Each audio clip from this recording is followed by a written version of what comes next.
Bom dia, pessoal. Já ia falar boa tarde, são 11 horas, então ainda é bom dia.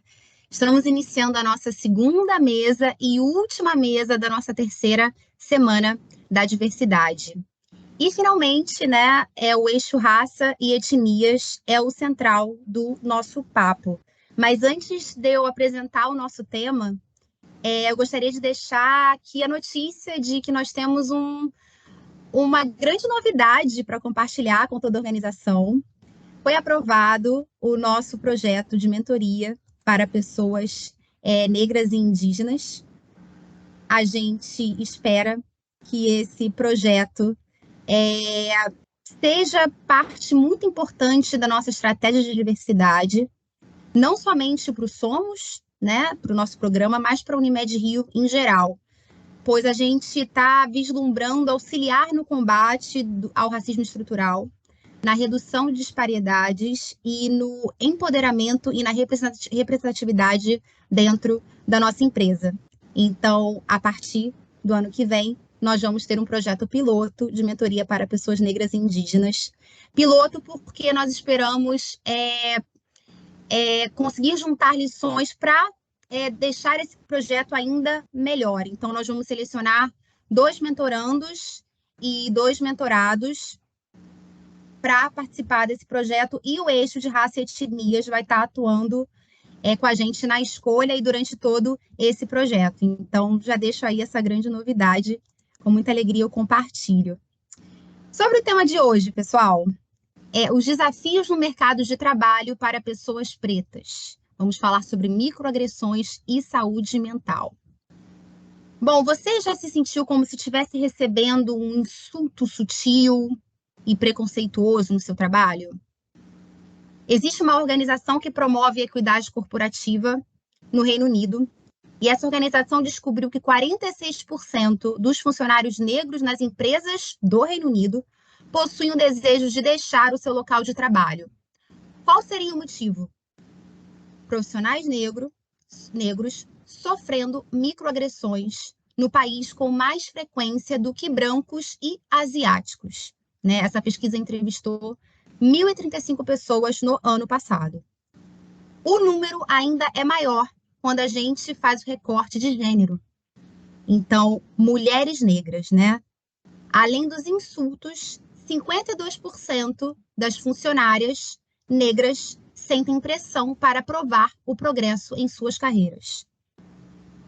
O termo microagressões foi cunhado nos anos 70 por um psiquiatra chamado Chester Pierce. E ele é utilizado para definir mecanismos, e isso a nossa convidada, né, eu já vou apresentar os convidados, ela vai falar muito melhor que eu, para definir mecanismos de ataque de grupos opressores, né, que podem atingir membros de qualquer grupo minoritário, marginalizado, mas que, infelizmente, acontece especialmente com pessoas negras. E somando a essa conceituação que eu trouxe, eu vou aqui compartilhar minha tela e trazer, já estou compartilhando, né? E trazer alguns dados e manchetes de jornal que corroboram com o que eu acabei de falar para vocês. Estou botando aqui em modo apresentação, pessoal. Estão vendo, né? Diversas manchetes de jornal falando sobre a saúde mental de pessoas negras. Está diretamente interligada com o racismo. Aqui a gente tem o Vini Júnior, né, que a gente infelizmente sabe o que ele vem sofrendo sendo jogador lá na La Liga. Eu sou péssima com futebol, mas eu acho que eu falei certo. Um jogador excepcional que, infelizmente, talvez, segundo o meu namorado, ele é o melhor jogador brasileiro atuante. Né? Vou confiar nele nesse momento. Uma carreira brilhante aí, sendo ofuscada por casos de racismo que são terríveis, terríveis. Práticas de fazerem um boneco dele enforcado no campo. Né? Então, gente, práticas que, infelizmente, a gente não, né, nessa força, né, desse jeito, a gente vê também em ambientes corporativos. Mais preconceito racial atrelado à saúde mental da população negra. E agora eu vou trazer alguns números, né? No Brasil, jovens negros têm 45% mais chances de desenvolver depressão, segundo uma consultoria chamada Neua. E segundo pesquisa do Ministério da Saúde, jovem negro com idade de até 29 anos caracteriza o perfil das pessoas que mais cometeram suicídio nos últimos anos. Nesse contexto, as empresas podem e devem fazer parte da solução. Profissionais negros e negras têm um ambiente psicológico seguro? É notório para todos os colaboradores que o racismo recreativo, como pretensa forma de diversão, não é tolerado? Está claro que toda e qualquer forma de discriminação é vetada e que a empresa valoriza a diversidade racial?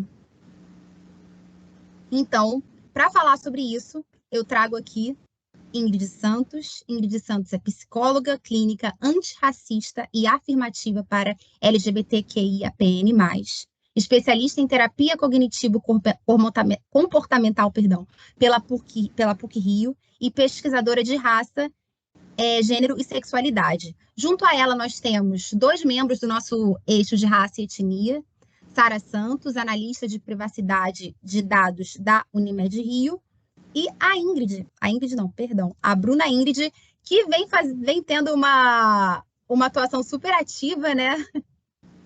Mandou perguntas maravilhosas nos 3 dias anteriores que a gente teve de Semana da Diversidade. A Bruna faz parte da área de planejamento tributário.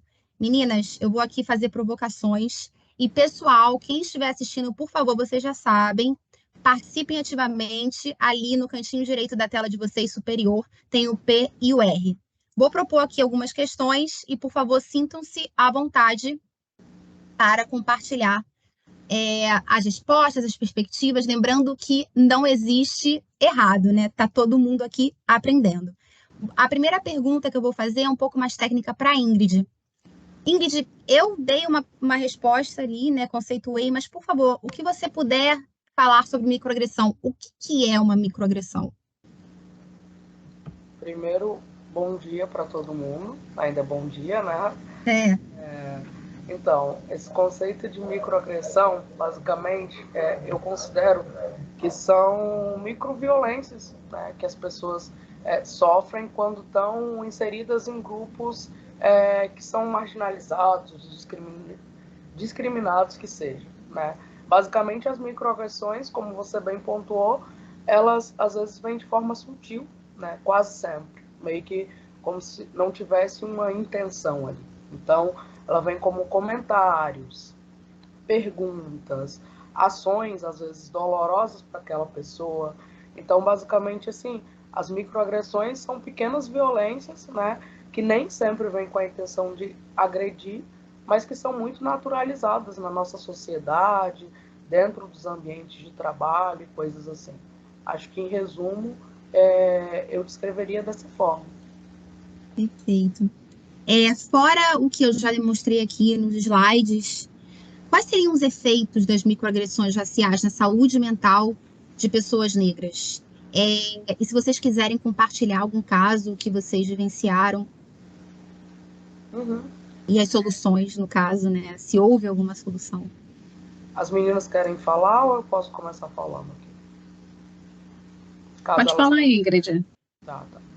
Assim, ó, eu acho que, como bem você traz nas pontuações das reportagens, basicamente, um dos maiores atravessamentos das microagressões na saúde mental é causar transtornos mesmo, né, psicológicos. Burnout, por exemplo, é um dos efeitos centrais, assim, que depois eu vou falar mais um pouco. Mas, basicamente, essas microagressões estão no dia a dia, né, das pessoas, e elas são violências que vão trazendo não só esgotamento, mas também ampliando casos, né, de ansiedade, depressão. E aí você falou sobre compartilhar algo assim. Vou falar um pouquinho de como essas microagressões acabam sendo trazidas por pacientes, né, de forma sem citar nomes e coisas assim, mas que são muito importantes para a gente se ater, né, e se atentar a coisas que a princípio são inofensivas, mas que para aquelas pessoas ali que estão ouvindo, elas causam bastante danos, né? Então, assim, dentro da minha prática clínica, eu ouço bastante sobre como comentários, né, relacionados a, por exemplo, cabelo. Hoje mesmo eu estou de trança, mas antes isso não era uma realidade, porque havia muitos comentários relacionados a isso, né, de tipo, como lava o cabelo, como a trança é feita, e aí as pessoas acabam sempre atrelando a dread. Isso tudo são microagressões, mais relacionadas às questões estéticas, mas dentro do mercado de trabalho, a gente percebe elas também muito nesse lugar de duvidar da capacidade da pessoa preta que está ali fazendo algum trabalho, ou seja, colocando essa pessoa sempre numa visão de inferioridade, né? Como se aquela pessoa ali tivesse o trabalho questionado. Na minha prática clínica, os meus pacientes trazem muito esses conteúdos e atrelados a muito sofrimento, né? Emocional, psicológico, às vezes até físico, porque as pessoas somatizam. Então, assim, os efeitos são avassaladores na saúde mental das pessoas negras, tanto de homens quanto de mulheres, né? Sabendo que com o recorte de gênero a gente acaba sofrendo de diferentes formas. Mas quando se trata de questão racial, acaba sendo amplo e geral, porque afeta tanto homens quanto mulheres, mas que de maneira diferente, sabe? Basicamente isso, assim. Quero que as meninas falem um pouquinho, depois eu posso voltar a falar. Querem falar? Bruna, Sara, por favor. Um tempo atrás, eu vi numa reportagem, inclusive, acabou virando um caso de reportagem, a história de uma menina que ela trabalhava no mercado, acho que no setor de padaria, e ela tinha dreads. E lá, por uma questão de higiene, todo mundo tinha que usar toucas. E a touca, por conta do volume dos dreads que ela tinha, não era adequada. E ao invés dos superiores dela arrumarem uma forma de não descaracterizá-la, eles acharam melhor chamá-la e pedir para que ela tirasse os dreads. E ela estava relatando o quanto que isso foi doloroso, porque ela era a identidade dela, a identidade visual dela, como ela se sentia bem. E para a mulher, geralmente, o cabelo ele tem um simbolismo, né? Se você gosta dele curto, se você gosta dele comprido, azul, amarelo, preto, loiro, aquilo ali traz um pouco da sua identidade, a forma como você se sente bem quando você se olha no espelho, e aquilo ali estava sendo arrancado dela. Então, não foi buscado alternativas para fazer com que ela continuasse cumprindo as regras sanitárias, a gente entende, questão de higiene, etc. e tal, mas o que aquela liderança ela podia fazer sem ferir a individualidade daquele funcionário? De fato, o que ela precisava era mesmo tirar os dreads. Será que ela não podia ser remanejada por uma outra parte do mercado, onde ela pudesse usar o cabelo solto, enfim, da maneira que ela achasse melhor? Não podia se fazer um material, porque acaba sendo parte, né, do uniforme, não podia se fazer de uma maneira diferente, é um funcionário, a gente não está falando de 30, né? Então, assim, tudo isso, ela acabou trazendo à tona, né, esse caso, por isso também que eu vi, né, não é ninguém que eu conheço, eu vi no jornal, e ela não queria mais trabalhar lá, né, então ela levou o caso a público para que se tornasse conhecido, ela não queria mais ficar lá, ela já não se sentia bem no ambiente de trabalho dela, ela não se sentia acolhida, né, quanto que isso afetou ela naquele momento e nas próximas relações de trabalho que ela viria a ter, né, como que ela poderia continuar no mercado de trabalho usando os dreads dela, caracterizada da maneira que ela achasse melhor, né, Ingrid? Então, como que essas microagressões, às vezes, até fazem com que a pessoa pare de trabalhar, fique deprimida, ache que vai acontecer a mesma coisa no próximo, ou, para evitar, tire os dreads. E para mim é o pior, né? Que aí é a consumação da agressão em si, né? E é importante a gente falar que é micro só para quem pratica. Porque para quem recebe, isso é doloroso, isso é violento, né? E isso vai impactar, sim, nas relações de trabalho futuras. De repente, se ela tiver um filho ou uma filha, ela, não, filho, isso não, porque isso não é bem visto. Quanto que isso pode se perpetuar. Né? Então, se você pudesse falar um pouquinho do quanto que dói, né? E do quanto que as pessoas te levam essas questões, seria legal. E uma outra pergunta que eu queria fazer, já fazendo um gancho, é se as pessoas procuram o seu suporte,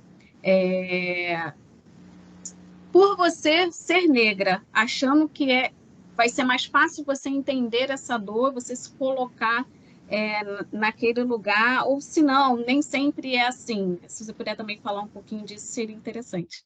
Sim, claro. Primeiro, assim, ó, vou responder a primeira pergunta, a segunda pergunta e depois complemento falando da primeira também. A maioria dos meus pacientes hoje na clínica são pacientes negros e sim, todos procuram no intuito de realmente ter uma profissional ali que eles pelo menos esperem que compreenda as dores, sobretudo dores raciais, né? E aí é curioso essa questão assim na prática clínica, porque os pacientes de fato vêm de outros, geralmente, né, acabam vindo de outros atendimentos com pessoas brancas que quase sempre acabam não entendendo justamente essa demanda racial, né? Então, assim, trazendo o link da primeira pergunta, quase sempre são conteúdos muito dolorosos, né? A partir da perspectiva racial, em que eles relatam constante sensação mesmo de inferioridade dentro do mercado de trabalho, essas microagressões que são diárias, como você bem pontuou, é micro para quem faz, mas para quem recebe, acabam sendo questões devastadoras que, por vezes, são geradoras de traumas mesmo, né? E aí, assim, eu procuro muito trabalhar com os meus pacientes como essas agressões atravessam também a autoestima deles, porque são coisas que vão minando ali, né, a autoestima no dia a dia, e essas pessoas, de fato, vão meio que fazendo uma luta interna para conseguir se adequar àquilo, quando, na verdade, ela deveria se sentir bem no ambiente de trabalho, né? Então, assim, muitas demandas que chegam até mim são justamente por conta de contexto racial, e muitas vezes também a pessoa ainda chega no consultório sem ter consciência, né? Letramento racial, assim. Então eu faço um trabalho muito nesse sentido também, de desenvolver essa consciência, porque muitas vezes a pessoa sequer tem conhecimento mesmo dessa microagressão, de tão normalizada que ela é dentro da nossa sociedade no dia a dia, sabe? Então rola muito isso, tipo, falar, nossa, mas olha, peraí, isso é uma violência. E a pessoa também se chocar com aquilo de, caramba, eu sinto um desconforto, um incômodo, mas até então eu achava que era normal, sabe? Então a prática clínica vem muito para esse lugar também de psicoeducar, como a gente fala, trazendo essa consciência mais aguçada para pessoas pretas, para que elas parem de sofrer agressões nos ambientes que elas residem, né? Tipo, local de trabalho, acadêmico e etc. Mais ou menos isso, assim. Perfeito. Vou dar continuidade aqui, pessoal. A não ser que Sara queira falar alguma coisa. Queria só aproveitar um termo que a Ingrid trouxe e acabou assim me instigando já em outros questionamentos, né? A Ingrid levantou dentro ali do conceito de microagressões esse atravessamento, né? Em relação à pessoa negra, né? Em que, e falando agora não numa perspectiva conceitual, mas numa perspectiva de uma mulher negra, eu entendo a microagressão como o racismo que diz para você, esse lugar, você não pertence a esse lugar, você não pode alcançar esses espaços. É exatamente esse atravessamento que a Ingrid mencionou no conceito, mas dizendo também para a pessoa negra que ela não pode acessar determinados espaços, ela não pode ascender dentro de determinados espaços.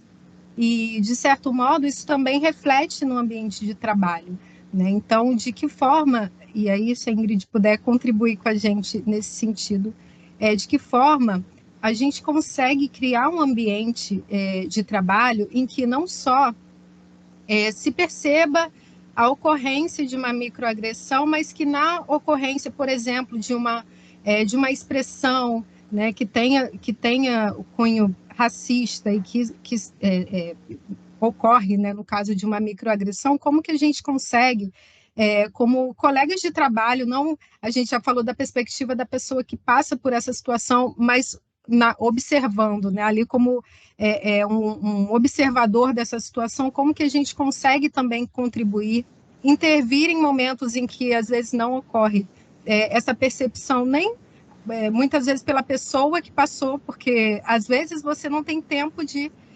perceber que aquilo é uma microagressão e que isso vai sendo ali um sentimento que vai ser elaborado posteriormente, né? Um desconforto que depois você consegue perceber que houve uma microagressão, mas também como colegas de trabalho que observar, né, uma situação dessa, como que a gente consegue contribuir para evitar que venha a ocorrer, contribuir com a pessoa que passou também de algum modo para que ela se sinta acolhida, né, e não se sinta deslegitimada por aquela microagressão, como que a gente consegue acolher e contribuir com essa pessoa que passou, mas também, de algum modo, com essa pessoa que fez, às vezes, porque não tinha um letramento racial, por muitas vezes não ter elaborado suas questões internas e ter entendido que cresceu dentro de um contexto que é um país que notadamente, onde notadamente existe o racismo. Então, como que a gente consegue contribuir, ainda que como coadjuvante, numa situação como essa? Ingrid, você conseguiu escutar o que a Sara expôs? Você teve um probleminha, né? Eu ia falar isso, eu tive problema de conexão, consegui ouvir o final. Mas ela falou no início que tinha surgido alguma provocação, mas eu não consegui entender o contexto, só compreendi o final. Eu vou voltar aqui, entenda, né? Online existem essas questões de conexão, né? Quando você usou o conceito de microagressão e você falou essa palavra atravessamento, é exatamente essa sensação, né, da perspectiva de uma mulher negra que sou, né, exatamente essa a sensação no momento em que essa microagressão acontece. A gente acabou de falar aqui, né, sobre a perspectiva de uma pessoa que passou, que foi o exemplo que a Bruna trouxe, né, de um exemplo visto no noticiário, e como que a gente consegue, dentro, né, de uma perspectiva, dentro do ambiente corporativo, quando a gente observa uma situação como essa, e não estamos na situação, como que a gente consegue acolher a pessoa que passou por essa microagressão, mas também, de algum modo, contribuir com aquela pessoa que cometeu essa microagressão? Sim, entendi. Acho que assim, a partir dessa perspectiva de acolhimento, eu acho que é realmente ser empático, né? Entender que aquilo ali realmente é uma dor profunda que é causada na pessoa. Então, geralmente, quando eu faço cursos e questões de letramento racial, traz muito essa perspectiva de seja empático com o outro, cuidadoso também, né, sobre o que você vai dizer, porque às vezes o que aquela pessoa precisa é realmente só ser ouvida, sabe? Ou entender que estão compreendendo a dor dela de alguma forma. Acho que esse é um dos pontos centrais, assim. Agora, com a pessoa que cometeu, eu geralmente falo muito com os meus pacientes sobre você tem abertura para conversar com aquela pessoa? Eu sei que, assim, é muito difícil, né, fazer esse movimento de conversar com alguém que está sendo seu algoz ali. Mas quando a gente trata de questões sobre letramento racial, a gente entende que num contexto social que a gente vive, a gente está constantemente aprendendo, né? Então, vem muito desse lugar de falar sobre como aquilo foi desconfortável, né? Se a pessoa não se sentir à vontade, talvez, para falar diretamente com quem cometeu, falar com algum superior, né? Porque acho que esses movimentos de mudança, eles só acontecem quando a gente realmente mostra nosso incômodo, sabe? Quando a gente realmente mostra que aquilo ali não é uma atitude a se ter dentro de um ambiente de trabalho, seja em qual ambiente for. Então, acho que, assim, o primeiro ponto é realmente acolher aquela pessoa, mostrar que a dor dela é válida, né? Não só acolher, mas validar aquela dor. Acho que é muito importante. E com a pessoa que cometeu, acho que é muito esse lugar de realmente adverter, sabe? Tipo, abrir um diálogo sobre, no contexto de explicar mesmo. E caso a pessoa não consiga, talvez falar com alguém superior para que aquela pessoa ali tenha, tipo, olha, está sendo racista, vamos manejar isso aí, sabe? Trocar mesmo. Algo assim. Perfeito, perfeito. Meninas, você tem algo mais para acrescentar ao que a Ingrid falou?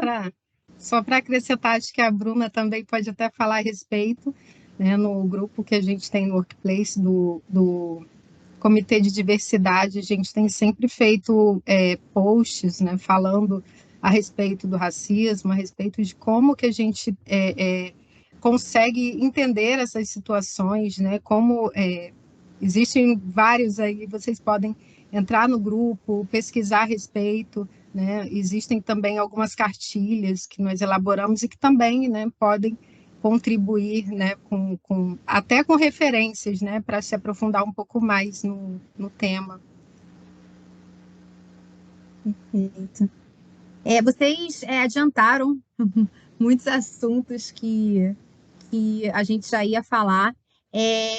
Eu queria te perguntar, Ingrid, nós temos um programa de saúde mental aqui na Unimed. Esse programa está sendo todo reformulado. E eu sei que as duas pessoas que vão reformular esse programa estão ouvindo a gente nesse momento. Então, eu gostaria que você desse para elas um suporte mesmo de como as empresas, né, e elas, como pessoas que estão desenhando esse programa, podem oferecer um suporte psicológico eficaz para lidar com os impactos das microagressões na saúde mental de seus colaboradores negros. Sim. Acho que assim, ó, só da Unimed, né, tá se propondo a fazer esse movimento de discutir mesmo e falar sobre questões de raça, já é um ponto muito importante. A Sara citou agora, né, que vocês têm esse comitê de diversidade.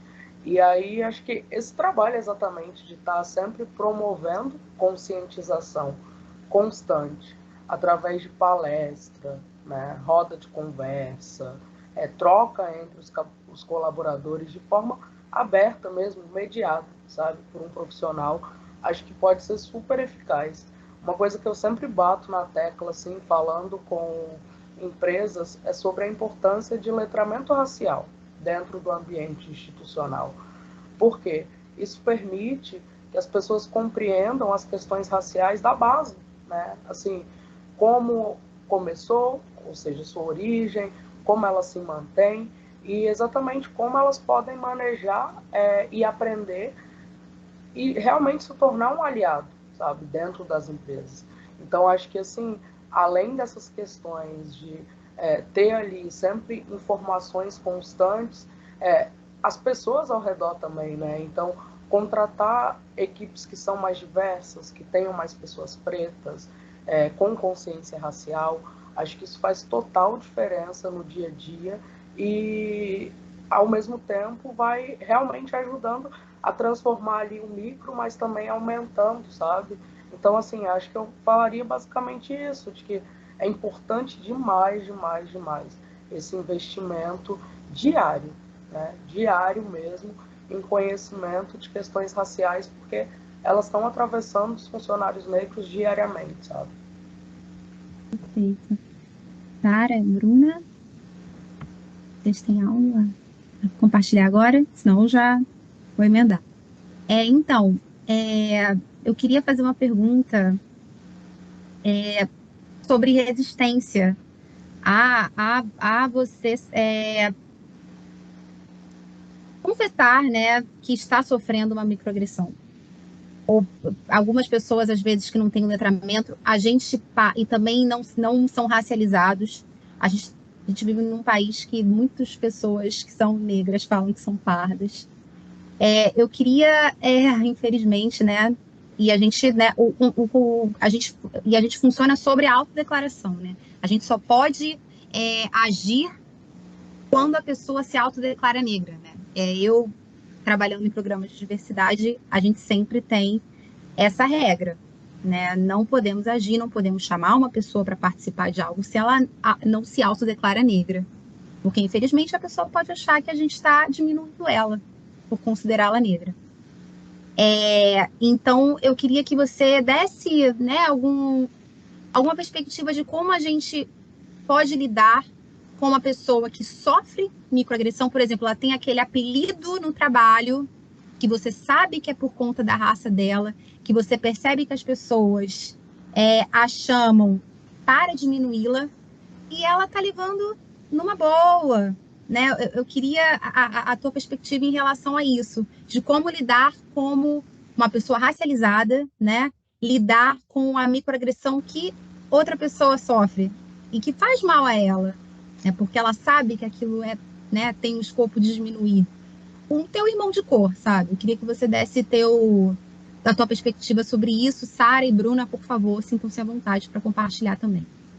Eu já estou com outra pergunta aqui também, Brenda. Estou só esperando ela responder a sua. Ótimo. Eu acho que a Sara caiu. Que a Ingrid caiu, perdão. A conexão oscilou. Ela acabou de falar para mim que a conexão oscilou. Vamos dar um tempinho para ela tentar entrar? Tudo bem. Perdão, pessoal. Tá sendo ótimo, né, o papo.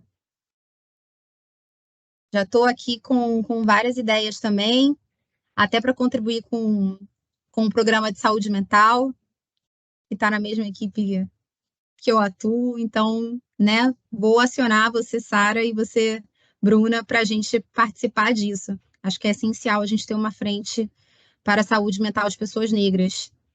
Pessoal, depois que a gente terminar a nossa semana, a gente vai passar uma pesquisa de satisfação. Então, seria legal se quem está assistindo ou quem assistiu os outros dias, quem está assistindo a gravação a tempo de responder também, dizer o que achou, né? Porque a gente está em constante aprimoramento. A gente falou na última sessão que é uma aprendizagem sem fim. A gente está sempre melhorando, né? Então, seria legal se vocês respondessem a nossa pesquisa.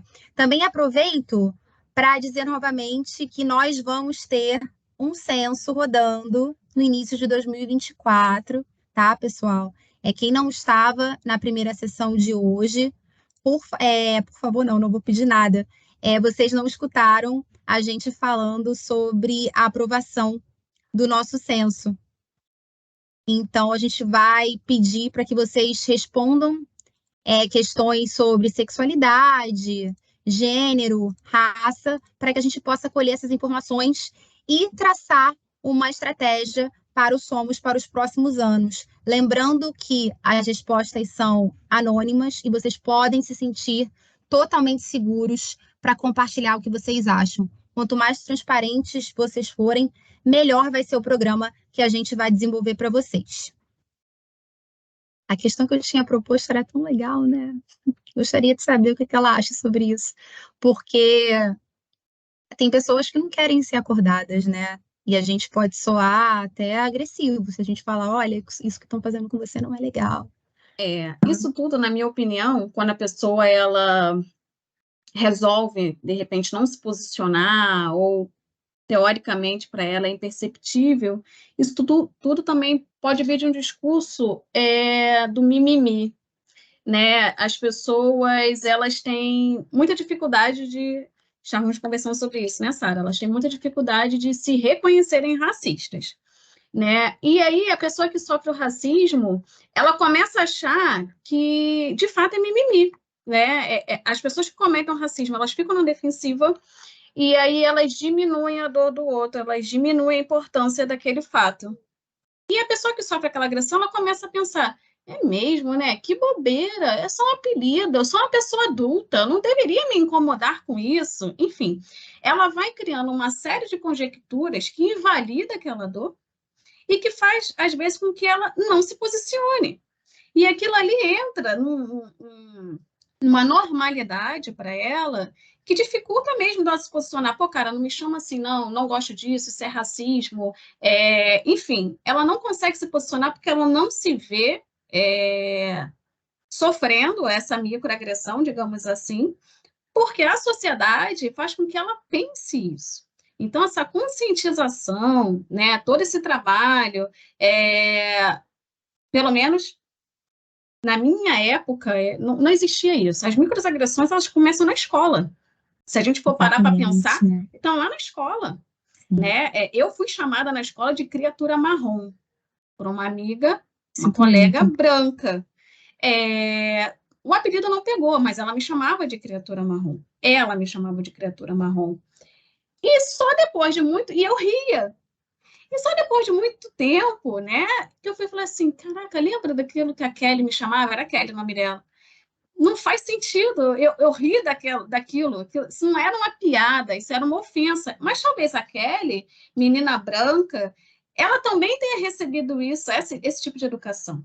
Então, as microagressões, elas começam na escola, e se a gente não for desconstruindo isso no decorrer da vida, vai se levar para a faculdade, vai se levar para o ambiente de trabalho. E se o negro ele não tiver consciência de que não tem mais lugar para isso, ele vai continuar achando que isso está legal e isso vai se perpetuar. Então, assim, de fato, é muito complicado você ter que abrir os olhos, digamos assim, de alguém. Porque esse alguém está dentro de uma conjectura de que ele não se sente agredido. Então, a conscientização é para os dois lados. Para quem está sofrendo agressão, para que ela entenda que não tem mais espaço para isso, né? Que falas preconceituosas, elas diminuem, elas ofendem, elas machucam.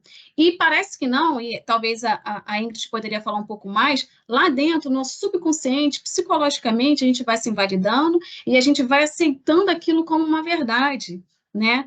E, por outro lado, a pessoa que comete a microagressão, ela sempre vai estar, como eu disse, na defensiva. Não, isso é só uma brincadeira, não é bem assim, não foi a minha intenção. Então, se não foi, vamos corrigir?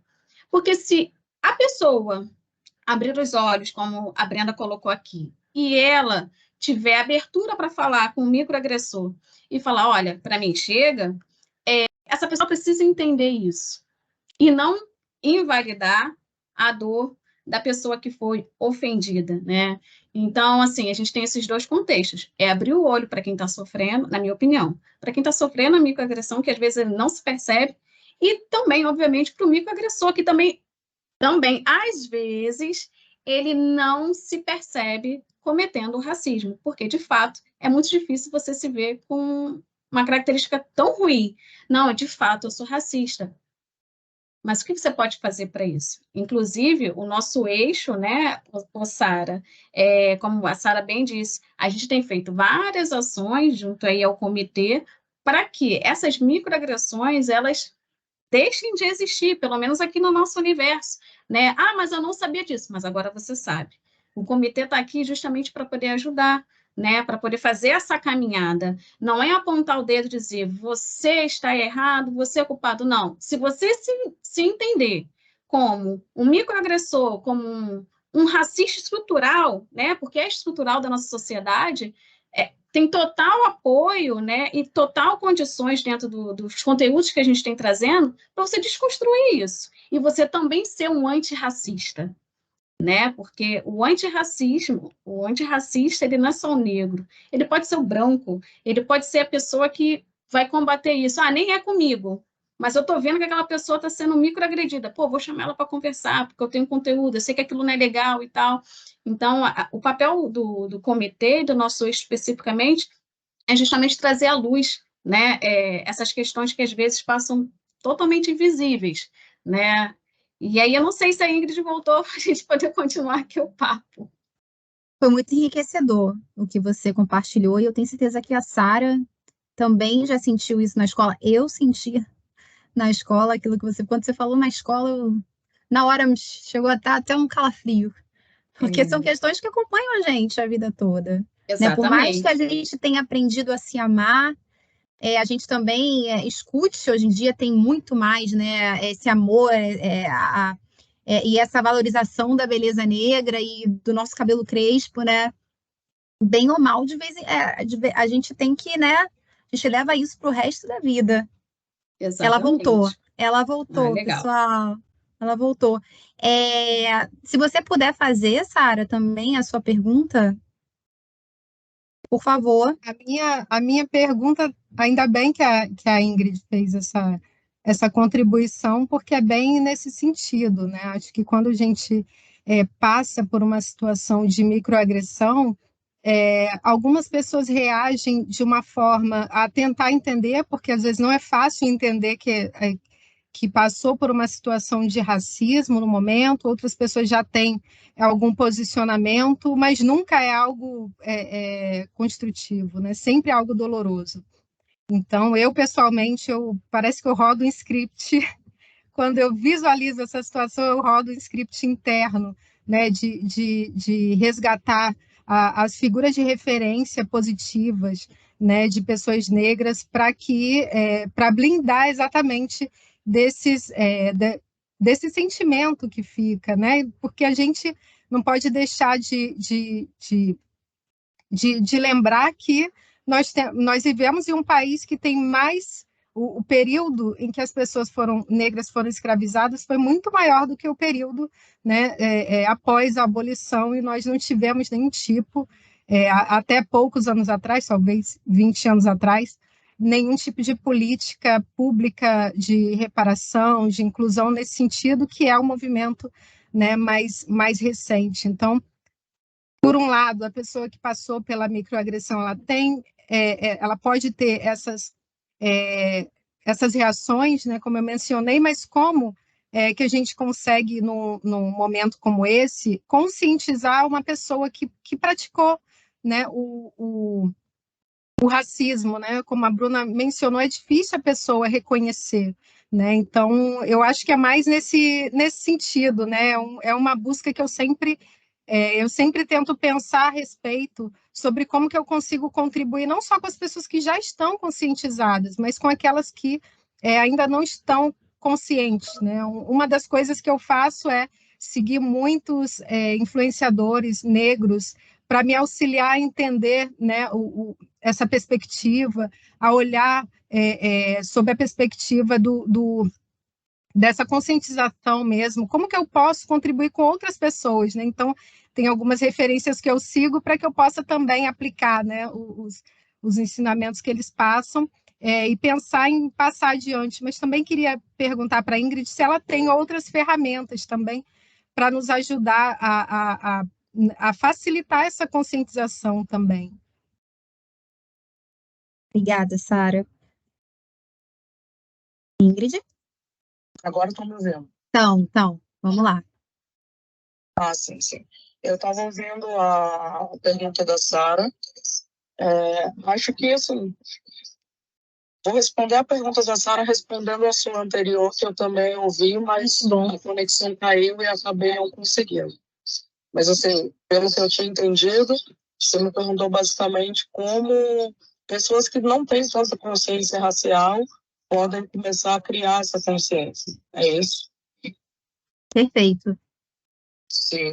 Então, vou responder as duas perguntas porque elas se correlacionam. E assim, a gente vem de um contexto, de fato, histórico, né, que colabora bastante para que a gente fique confuso nesse lugar, né, se declarar racialmente. Tanto que você falou sobre a autodeclaração. Então, assim, quando a pessoa, de fato, não se vê enquanto uma pessoa parda, preta, o que seja, acho que vem muito desse lugar de paciência, de explicar mesmo, da base, sabe? Então, talvez inserir, e aí venho com a pergunta, respondendo a pergunta da Sara também, trazer conteúdos mesmo que são mais básicos, sabe? Sobre racismo, sobre raça. Às vezes a pessoa não tem o costume, por exemplo, de fazer leitura, e são leituras básicas, tipo Djamila Ribeiro, é uma das autoras assim que tem muitos livros que ajudam a se inserir racialmente, né? Então, acho que a literatura, nesse sentido, ajuda muito. Partilhas, né, com informações básicas, assim, e até diferenciando, às vezes, né, o que é se autodeclarar uma pessoa preta, o que é se declarar uma pessoa parda, porque são informações que realmente não chegam dentro da nossa bolha. Às vezes a gente tem essa informação objetiva, né? Mas se a gente coloca num contexto geral, tem gente que com 50, 60 anos ainda adota discursos que nós somos todos iguais, que não tem essa diferença de raça, sabe, no Brasil. Então, acho que vem muito desse lugar da gente se conscientizar da base mesmo, e aos poucos, até que aquela pessoa passe a se entender racialmente. É um processo lento, mas que acontece. Eu vejo dentro da prática clínica, eu vejo dentro da militância no dia a dia. Então, assim, é possível. É um processo lento e doloroso para algumas pessoas, né? Envolve muita dor também. E acho que você respondeu. Obrigada, Ingrid. Obrigada também por estar no WhatsApp nesse momento. Imagina, acontece. Eu não sei o que está acontecendo. Aqui eu estou tentando abrir o vídeo, o microfone, não estou conseguindo. Acontece, ao vivo tem dessas coisas. Bruna e Sara, a gente já está chegando nos nossos momentos finais, mas antes eu tenho uma participação de um colaborador. O Wagner Nascimento, outra pessoa que também já participou em outro momento. Obrigada pela sua participação, Wagner. Ele falou assim: estamos falando de conscientização, mas não podemos esquecer que à medida que nos conscientizamos, identificaremos mais facilmente possíveis crimes raciais no ambiente corporativo. Dentro desse contexto, existem mecanismos que propiciem ambientes de denúncia no ambiente corporativo, principalmente que preserve também a figura do denunciante, de forma que ele não seja punido e que outras pessoas se sintam seguras para denunciar tais crimes. Cara, eu acredito que você possa responder melhor isso, né? Essa eu acho que eu posso responder. Nós temos 2 canais de denúncias, né? Um interno e um que é externo, e que é garantida, né, o anonimato da pessoa que foi denunciante, né? É o canal de integridade. Existe também o canal externo, que ele é gerido por uma empresa externa, né? Exatamente para garantir que não fiquem registradas as informações da pessoa que fez o relato, mas que é sempre solicitado que se envie o máximo de informações para que toda a situação seja verificada, seja analisada. Nós temos também o nosso Código de Ética e Conduta, que traz mais informações sobre esses canais e que podem auxiliar. E se alguém não lembrar como, né, como acessar, quais os endereços, é importante conhecer e entrar, né, no site do nosso canal de integridade, do nosso Código de Ética e Conduta. Acho que a gente pode também aproveitar esse momento, né, de falar sobre essas situações e também estender também um convite, né, aos nossos colegas de trabalho para que possam participar do comitê, acompanhar as discussões que nós fazemos no comitê, porque é um lugar onde a gente preza por um ambiente seguro, tanto para dividir essas informações, né, com relação ao que é o racismo, como que a gente pode melhorar, como a Bruna, a Brenda e a Ingrid falaram aqui, é uma jornada de aprendizado. Então acho que é até também um momento de estender esse convite, né, para que façam parte, o nosso eixo também, como os demais eixos, né, que vocês possam se sentir à vontade para participar, para estar, né, junto com o comitê, tanto para conhecer um pouco mais, mas também tirar dúvidas, né? Ali a gente sabe que tem algumas pessoas que podem, sim, contribuir mais, que a Bruna sempre traz, assim, insights excelentes, né, a respeito do tema, e outras pessoas também dentro do eixo. Obrigada. Então, a gente está se encaminhando para o nosso final. Eu vou compartilhar aqui um vídeo, depois eu vou abrir de novo a palavra para tanto a Ingrid quanto a Bruna e a Sara se despedirem e dar os últimos recados da nossa semana, tá bem? Vou compartilhar aqui a minha tela novamente, pessoal. Olha, e durante a festa, 2 momentos tocantes que a gente vai reviver agora aqui no Fantástico. São 2 vídeos, um trata da violência e o outro do racismo. Primeiro a gente vai mostrar o do racismo.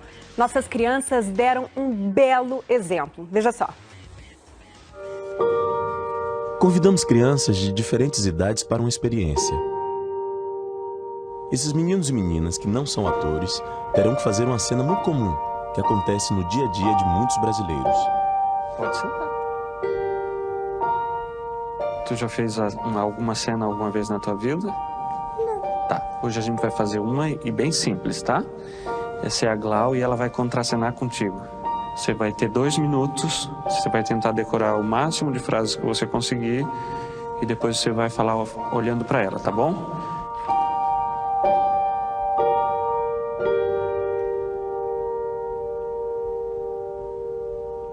Agora você vai falar algumas frases olhando para ela, tá bom? Quando você quiser. Eu não gosto da sua cor. Eu não gosto de gente da sua cor. Seu cabelo é horrível. Teu cabelo parece uma espuma. Eu não consigo. Você vai dizer isso olhando pra ela, tá bom? Eu não consigo. É uma cena.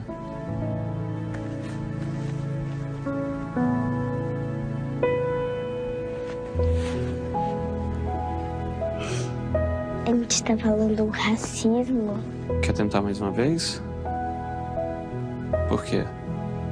Porque eu não gosto de falar essas coisas. Quer ler de novo? Por que não? Porque eu acho certo. Errado? É que eu sou da mesma cor que ela. E eu já sofri bullying na escola. E eu também... Eu não gosto de falar isso para as pessoas. Eu me sinto mal. Como é que tu se sente dizendo isso pra ela? Eu sinto que tô sendo preconceituoso. Quem você acha que escreveu essas frases? Uma pessoa muito racista. Que acha que é melhor que todo mundo. Todo mundo é igual. Mas não percebem isso. E pra você, o que é preconceito? É você não respeitar as pessoas do jeito que a pessoa é. Preconceito é uma forma horrível de tratar as pessoas. Olha só, esses textos aí a gente tirou da internet, que pessoas reais falaram para outras pessoas, né? Você já viu em algum lugar essas frases, por exemplo? Na escola já. Já. Essa pessoa estava sentada num banco. Chegaram para ela dizendo: tu é negra, tu é horrível. Tu não deveria estar aqui. Você conhecia essa pessoa? Sim, porque essa pessoa era eu.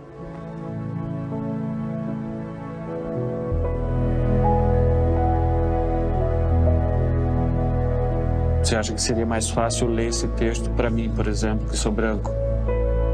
Não. Não seria mais fácil? Não, porque todos nós somos iguais.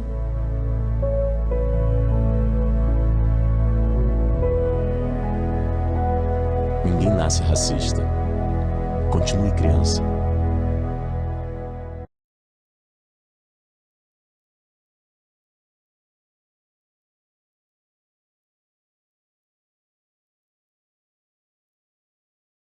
E aí, pessoal, gostaram do vídeo? Bonito, né?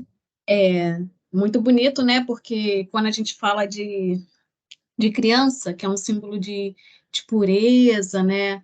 E criança tem tanta coisa para ensinar a gente, e o racismo, ele é tão presente desde sempre, né? Que é isso mesmo, as crianças elas passam por isso, e eu sempre me emociono, porque eu já tinha visto esse vídeo, mas se botar 10 vezes, se botar daqui a 2 minutos, eu vou chorar de novo, porque de É o fato ele é primeiro muito comentário impactante. do YouTube. É, A pessoa exato. comenta exatamente isso. E, assim, se a gente ensinou o preconceito em algum momento, a gente pode ensinar o contrário, né? Ainda tem muito tempo, né? Mas é necessário ensinar. É necessário a gente conscientizar, fazer com que essas crianças que passam por preconceito sejam cada vez mais fortes, empoderadas, conscientes de que são iguais, de que merecem espaço, que não precisam ser invisibilizadas, sabe? Não são inferiores. Que não são inferiores, e que as pessoas que se veem, às vezes, dentro desse contexto todo que a gente está trazendo aqui, falando agora especificamente sobre as microagressões, que elas entendam que está errado, e que se conscientizar, corrigir e aprender o certo, não é admitir falha, não é admitir fraqueza, é admitir que precisa aprender novamente. A gente aprendeu errado, a gente precisa aprender o certo. E até que o certo seja aprendido por todos nós, vão existir eixos como o nosso, vão existir o comitê, sabe? Vão existir várias pessoas para que essa caminhada, que é difícil, que, como a Sara disse, é árdua, né? E num país que é tão destruído por conta disso tudo, essa caminhada é longa, mas a gente pode fazer essa caminhada junto. Quanto mais pessoas estiverem nessa caminhada, a gente vai andar mais rápido, né? A gente vai ter saltos, a gente vai evoluir. Então, é muito importante espaços como esse que a nossa empresa tem nos proporcionado e que a gente possa pegar todo esse ensinamento e colocar na nossa vida pessoal, porque a gente transforma a nossa empresa, a gente transforma a nossa sociedade. Perfeito, perfeito. Sara, você tem algo a dizer depois disso? A Bruna já disse tudo. Primeiro, A Bruna já disse também. Tudo, né? Eu vou, então, só agradecer por esse espaço, né, que a Semana de Diversidade nos proporcionou de todas essas reflexões, né, desde o primeiro dia, por temas que são tão importantes e que devem fazer parte de uma jornada, né, de conhecimento. Como a Bruna disse, a gente aprendeu errado, né, e precisamos aprender o certo. Isso parte principalmente de um passo de pessoal, né, de buscar esse conhecimento. Né, agradecer por esse espaço, agradecer pela Ingrid, né, que pôde contribuir conosco nesse sentido, nos agregou muito com as informações que trouxe hoje. Obrigada, Ingrid, e obrigada a todos que estiveram aqui com a gente, quem vai assistir também gravado. Perfeito. Ingrid? Tá ouvindo? Então, está todo mundo te escutando. Primeiro, queria agradecer a oportunidade. Infelizmente, acabou que a conexão não ajudou tanto quanto eu gostaria. A empresa abrir essa porta, né, para a saúde, está tão presente na nossa sociedade e na vida das pessoas diariamente, mostra a abertura para mudança. Eu acho que isso é muito significativo e faz com que a gente, como pessoa preta, queira estar, falar e se sinta à vontade realmente nesses ambientes. Sabe? Me disponibilizo as meninas do comitê, caso queiram fazer rodas de conversa, extras. Eu realmente gosto dessas coisas, dos temas de pesquisa, e acho que muito brilhante o trabalho de vocês também, Sara, Bruna, Brenda. É bom que vocês estão levando essa bandeira aí da Unimed e conseguindo dar voz para a gente que foi muito silenciado, sabe? E as pessoas estão ouvindo, obrigada pela presença. Acho que tudo que as meninas falaram, né, sobre reaprender, sobre realmente ter essa de entender que o racismo todos e que nós precisamos sim, sempre estar nesse lugar de conscientização, de aprendizado. E é isso. Assim. Obrigada mesmo, gente. Obrigada, Ingrid. Júlia, você quer falar alguma coisa? Você abriu a câmera? Fiquei um pouco sem palavras depois do vídeo, chorei um pouco aqui. Estou com a minha aqui pequenininha, assistiu junto comigo aqui, está no momento da amamentação.